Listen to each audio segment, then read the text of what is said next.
$1,500 a fortnight will be paid to 6 million people over the next 6 months. Yeah, it's all part of the federal government's plan to keep companies from shutting up shop and standing down staff. But will it be enough to keep the economy afloat? Skyping us now for more is finance expert Mark Bouris.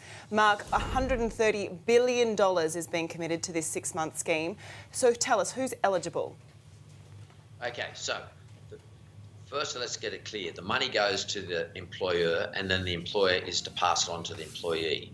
The employees that qualify are employees that have been employed up from 1 March this year. So if you had lost your job prior to 1 March, like a month ago, beginning of this month, you're not someone who was qualified for this. You have to go onto the job seeker line. You have to go back to Centrelink.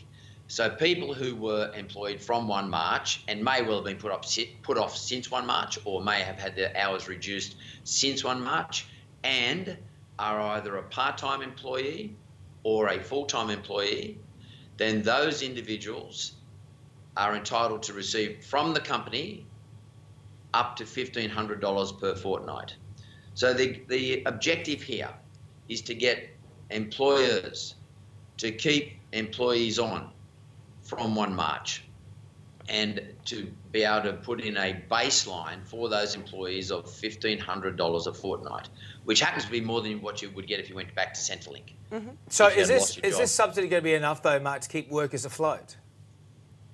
Well, maybe the question is, David, is this enough to keep employers enthusiastic enough to continue to pay their employees to keep the business afloat? So let's say I've got a business, I've got no income. My game would be I will keep all those employees on and the government's going to give me $1,500 a week as an employer.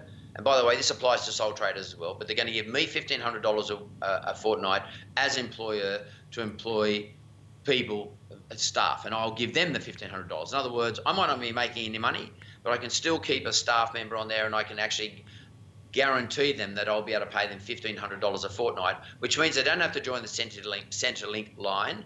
They will get more money on this scheme than they will get if they went to Centrelink, which means I can keep my employees, I can guarantee them that I can at least pay them $1,500 a fortnight.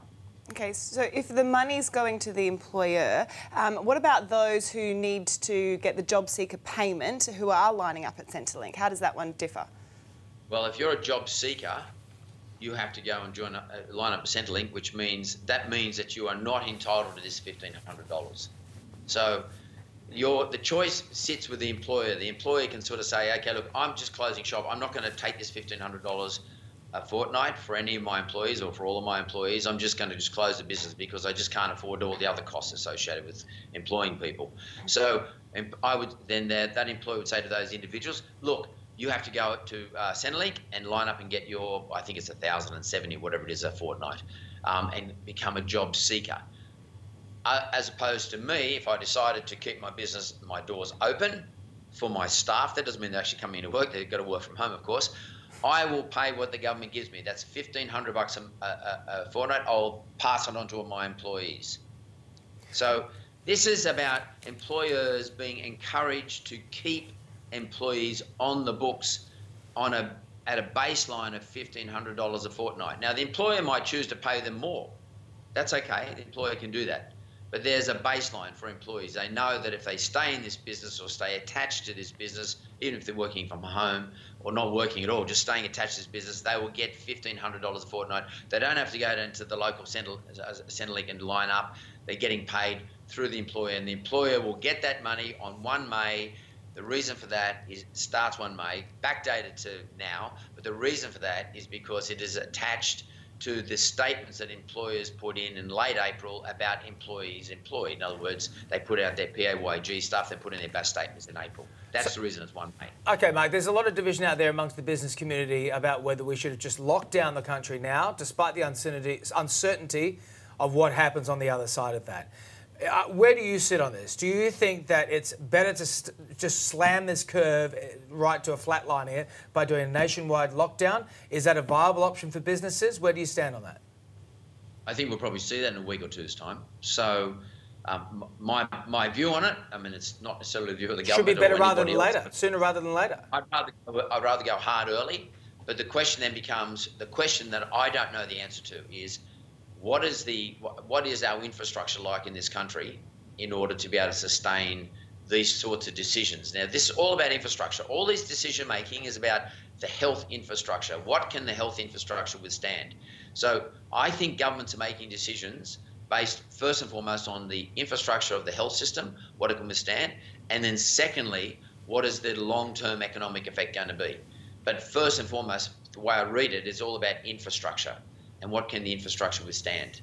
So those decisions have been made by people who have far greater insights into the health system than I do. Yeah, we've already seen the stimulus packages, but I mean, where do you see the state of Australian businesses in 6 months' time? As you said, we've got the health crisis and the economic crisis. Well, I think in terms of the Australian economy, I think what we will see over the next 60 to 120 days, 100% is a huge unemployment number. And people, therefore, draining the coffers of the Australian government balance sheet, which, by the way, is our money, draining the coffers of the Australian government balance sheet. So my gut feeling is we could get anywhere up to 15 to 20% unemployment as a number. And the government correctly have decided that they're going to at least keep those people reimbursed either through the employer JobKeeper package, and it got announced on Sunday night. That's the $1,500 a fortnight for each employee, or through the JobSEEKER environment, which is where you line up at Centrelink, plus the $750 once-off payment that goes to pensioners and to everybody else, and plus the $550 per fortnight for those people who don't have a job, who are getting, that's called the COVID payment.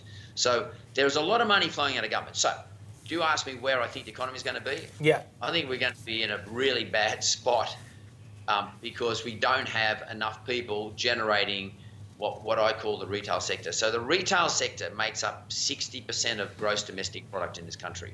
Most retailers are closed. Yeah. Most retailers. So therefore, 60% of Australians are not going to have a job to go to, or not going to earn the same amount of money that they would ordinarily earn if they earned over the $1,500 a fortnight, which means they've got less money to put back into the economy. And that's going to be a problem when we're trying to ramp up the economy again. Mark Bouris, we're out of time again. We'll touch in with you again next week and see if some of your predictions do come true then, whether this will go lockdown harder, faster, right? Yeah, okay. All right, thanks, Mark. mate.